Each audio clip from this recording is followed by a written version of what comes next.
Aquino, a caregiver student from Sasanlipa. And today, I will perform my return demo inserting nasal-gastric tube. Inserting nasal-gastric tube is a method of introducing a tube through nose into stomach. The purpose of this is to feed the client with fluids when oral intake is not possible, to dilute and remove consumed poison, to instill ice-cold solution to control gastric bleeding, to prevent distress on operated site by decompressing stomach of secretion and gas, to relieve vomiting and distension. The equipment we will be using is the nasal gastric tube, and then the lubricant, the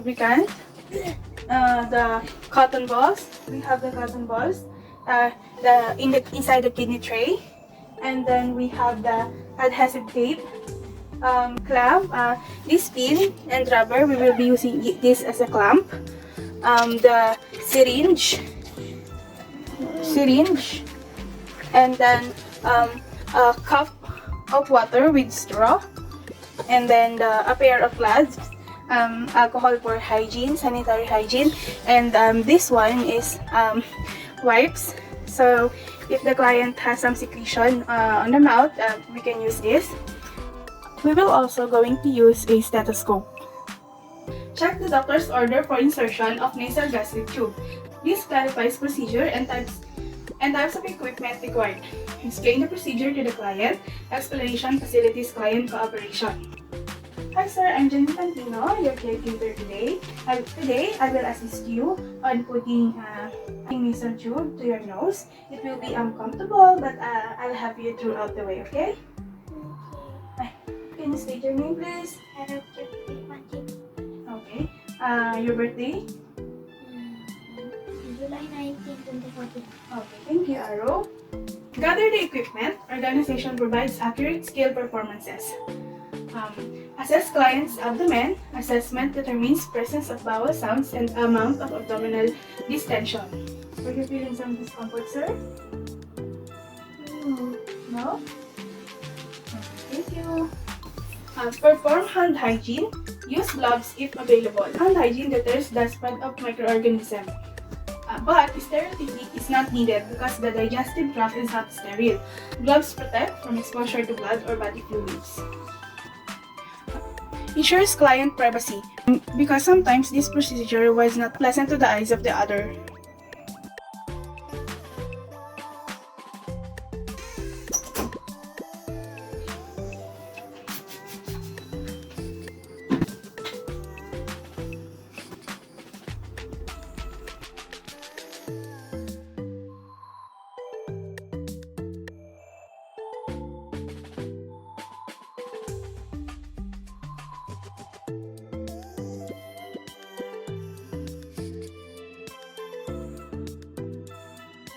Assist the client to high Fowler's position or 45 degrees if unable to maintain upright position. Upright position is more natural for swallowing and protects against aspiration if the client should vomit. Check the nostril. Tube passes more easily through the nostril with the largest opening. I see your nostril, sir. Check the nares for patency by asking the client to occlude one nostril and breathe normally to the other. Can you breathe? Where you can breathe more? Here or this side? Both.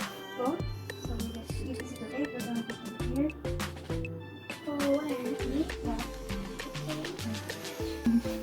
Yeah. Clean the nares by using cotton balls.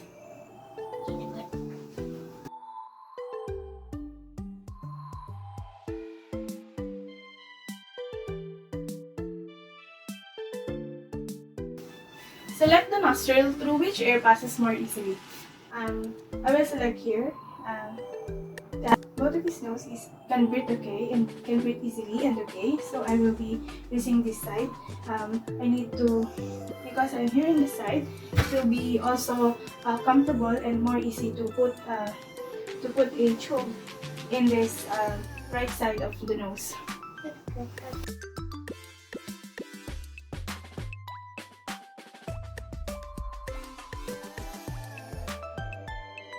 I will prepare the tape, which will I use later.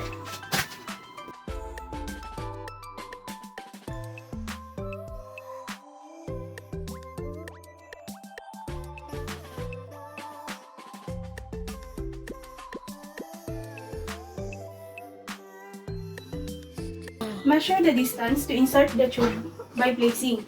Measure ensures that the tube will be long enough to enter the client's stomach. Place the tip of the tube at the client's nostril, extending of tip earlobe. Like this. This. And then here at the earlobe. Here at the earlobe. And then extend it to the tip of sigmoid process. And then we're going to mark the tube with a marker pen or a piece of tape. Sometimes the tube has already marked with numbers, so you can easily find on how long you will insert the tube. But if the tube doesn't have, you have to use tape or a marker. Right here, we're going to insert up to here number 40. Lubricant the tip of the tube at least 1 to 2 inches with a water-soluble lubricant. I bought some water-soluble lubricant. And lubricant reduces friction and facilitates passage of the tube into the stomach. Silicone jelly may not be recommended to use as lubricant due to risk of silicone shock. Water-soluble lubricant will not cause pneumonia if tube accidentally enters the lungs.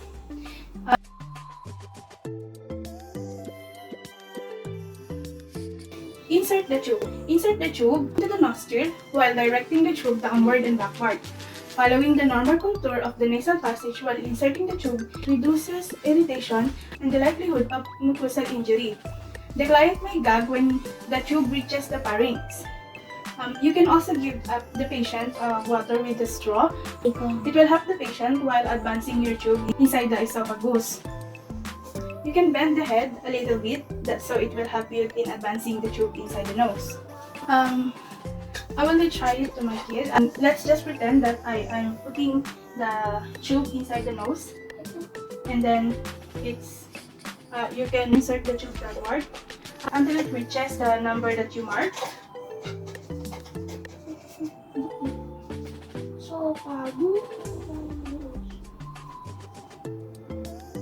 Here. This is the number that I marked. It's already here.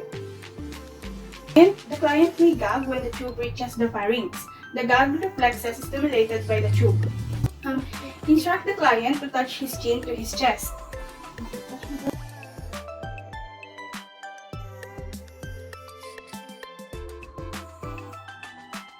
Encourage him or her to swallow even if no fluids are permitted.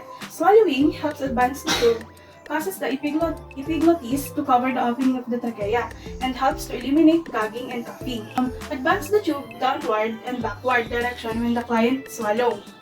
You should stop when the client's breath. If gagging and coughing persist, check the placement of the tube with a tongue depressor and flashlight if necessary. Excessive coughing and gagging may occur if the tube has curled in the back of throat. Keep advancing the tube until the marking on the tape mark is reached.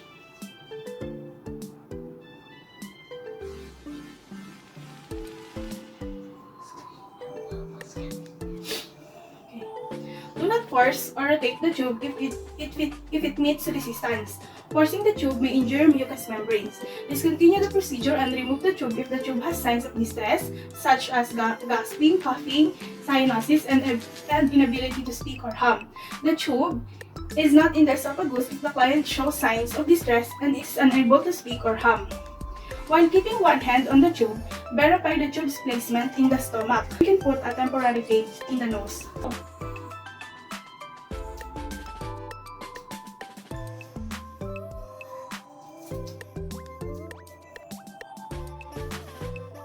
Aspiration of a small amount of stomach contents.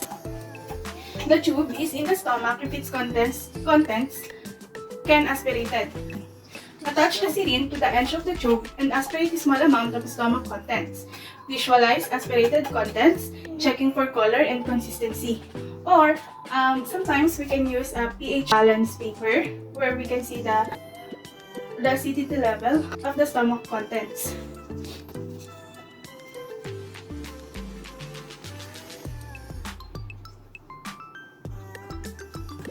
You can visualize the aspirated contents from the stomach, and also put some of the stomach contents into a paper with a pH balance, so we can check if it is the tube is reach the stomach properly.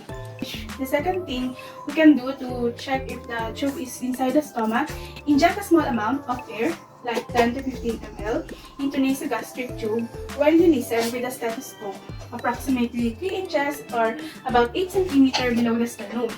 If the tube is in the stomach, you will be able to hear the air enter.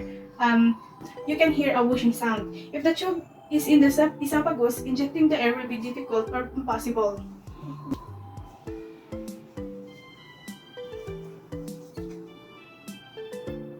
We will be putting 10 to 15 ml of air inside the tube, going to the stomach of the patient. And then we have to put the stethoscope 8 cm from the sternum here. And then you have to press the syringe. If you hear a whooshing sound, it means that the end of the tube is in the right position. In addition, injection of air causes the client to belch immediately. If the tube is in the larynx, the client is usually unable to speak. Obtain radiograph or placement of tube as ordered by the doctor. Secure the tube with a tape to the client's nose. Be careful not to pull the tube too tightly against the nose. Constant pressure of the tube against the skin and mucous membrane causes tissue injury. Put the tape properly. I covered the tape into the middle.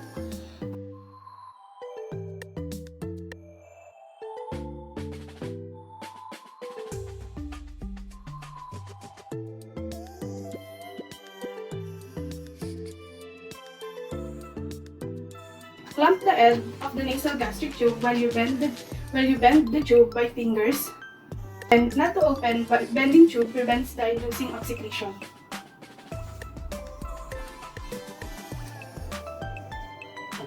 Use some rubber bands and a pin to help the tube not to irritate the patient or not to hassle in the way of the patient. So we're just going to put here the rubber band, and then we need to put the clip and clip it onto the patient's gown.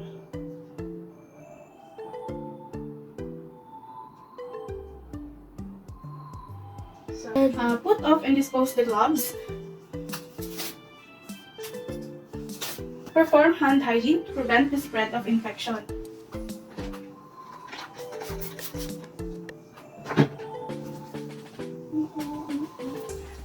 Replace and properly dispose of equipment to prepare for the next procedure.